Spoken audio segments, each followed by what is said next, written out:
should be able to hear me. Can you hear me? Yeah. Yeah. So I'm informed that I'm last because my last name starts with Y. Now, as I was walking up here and I was looking across the audience, I saw some of you looking at your watches saying, why are we still here? I'll try to make my comments brief and to the point, but I do want to take just 1 minute,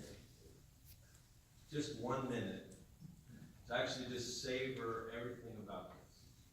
Because I won't be here again. None of the inductees will be back up here again.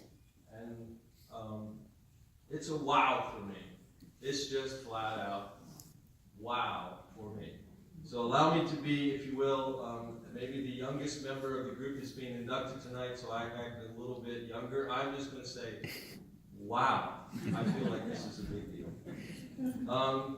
As it should be, this induction has provided me the opportunity for some reflection, for recognition of many milestones and mentors and blessings leading to your recognition of me. This is big. I don't have any other way to put it. And more so, it is big because of the inductees that you have witnessed tonight and the inductees that are actually in the audience tonight. Many of them I have the deepest respect for. To find myself in their company is just almost too much for me to understand. To summarize my impression of being inducted, I thought about it a little bit. And for all of us, I would say, that are inductees, no day or person shall erase you, the inductees, from the memory of time in our city. Let me just say that a little bit again. No day or person shall erase you from the memory of time in our city. To this year's inductees and those in the audience, really to me you are legendary. You are make a difference people. This is not really a hall or a wall of fame. It is really, in my opinion, a make a difference wall. You all have made incredible contributions to our city and to its growth and to its success. And I am humbled by even being recognized in this particular evening. I do thank you for the opportunity to share a few more reflections. From a boy growing up in Barbersville to a grandfather who has a small farm in Ona, I really thought that that was a pretty big feat. And tonight you all recognize the things that are in between me growing up in Barbersville and being a grandfather in Ona. Now I've also recognized that tonight the mayor of Barbersville is here with us. I just want you to know that I haven't even received even honorable mention in Barbersville or Ona. But we'll leave that alone for the moment. And I'm sure Mr. Bunn feels the same way. Over the years, those years that you've taken notice of, I've decided not to recount a lot about that. I've decided that I realized that my life had to be made fairly simple through those years. And I needed, as I struggled at the beginning, I needed something to kind of be a guide for me. If you will, a principle or principles that would guide me through where I would, perhaps what I would be here tonight. It was pretty simple. I had a God to serve, a woman to love, and a work to do. And I just want to share a little bit about those things. A God to serve. I am very comfortable, as you know. I'm very grounded in my faith. And it's really through the church that I began to understand the aspects of servant leadership in any challenge that I was asked to face. I learned to lead, but I learned that it was good to lead. In fact, probably through those years, I learned that there was a difference between going first and wanting to be first. I think our last inductee probably examples that the best. there's a difference between going first and wanting to be first. And I have striven, although not always successful, to follow many parts of Scripture, but one of them for tonight is Philippians 2:3, which says, "Let nothing be done through selfish ambition or conceit, but in lowliness of mind, let each esteem others better than himself." And I actually think you've heard that through many conversations tonight, that I think all the inductees have really put others in front of themselves, and they've made a difference in that way. A God to serve and a woman to love. Mary Alice is my soulmate. Without her, I am nothing, and with her, I am everything. 37 years, 4 children, 4 grandchildren, 1 grandchild on the way.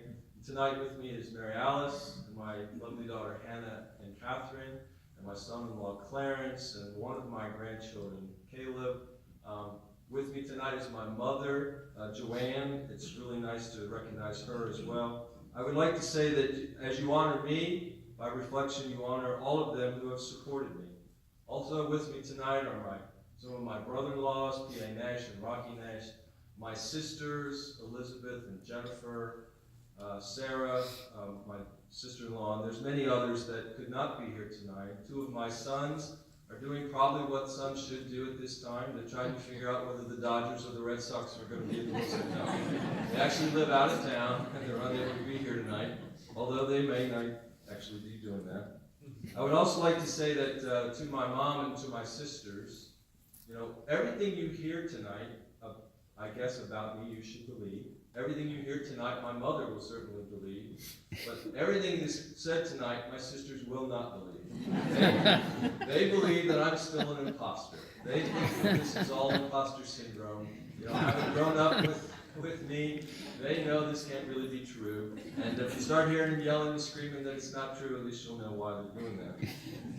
In addition to that, to my family, I would like to recognize my family. So is the family there? So I could just shout and wave back there in the back. For those who don't know, that's an affectionate term for the pharmacy school faculty.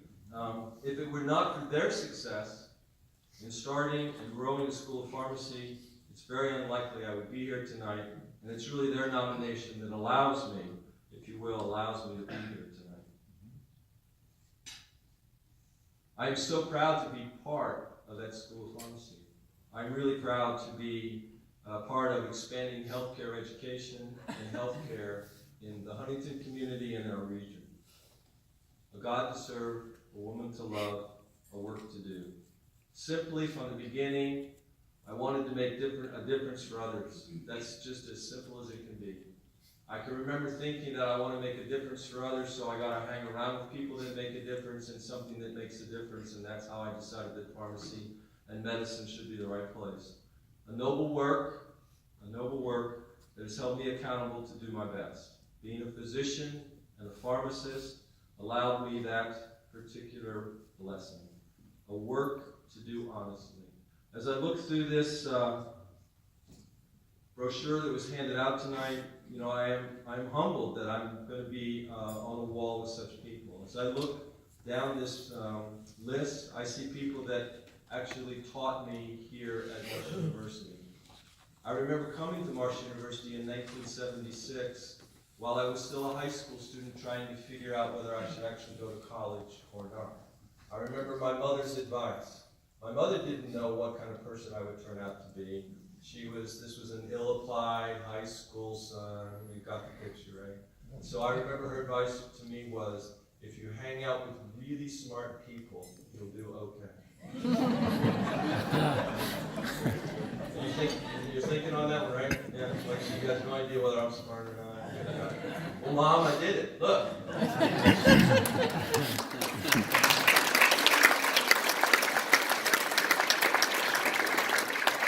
But as I look down this list, there are many people that I would consider my mentors, people that I heard the reflections upon Dr. Hayes. Dr. McCowan is here in the audience. Dr. Muffson's on this list. I could probably go on for quite some time.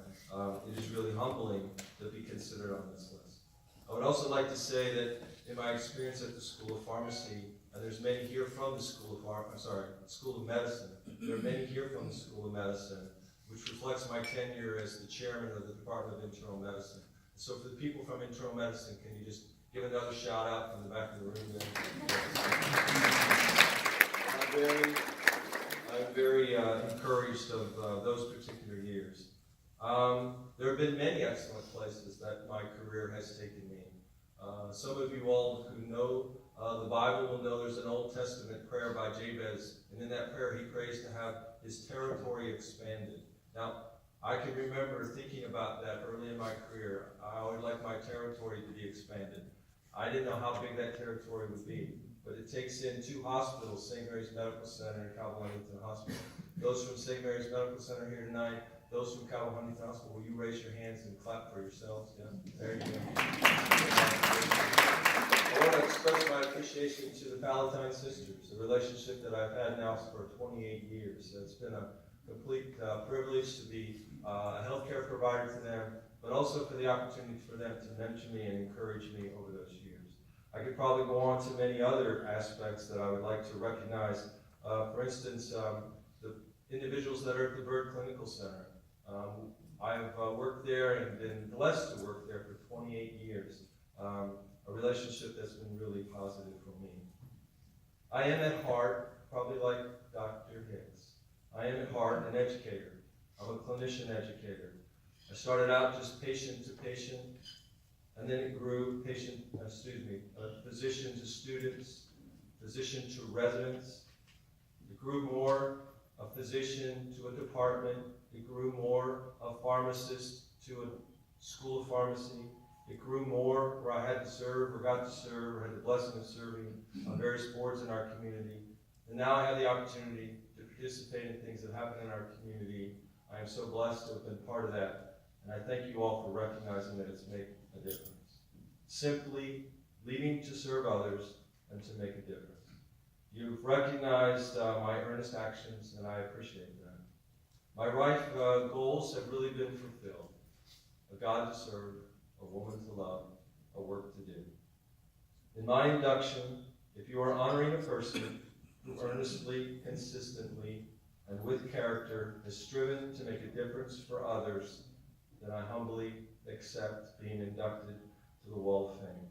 I will end tonight by reiterating what I said at the beginning. First, to all the other inductees tonight, no day or person shall erase you from the memory of time in our city of Huntington. And I will take the advantage of saying it to myself. No day or person shall erase me from the memory of time in our city of Huntington.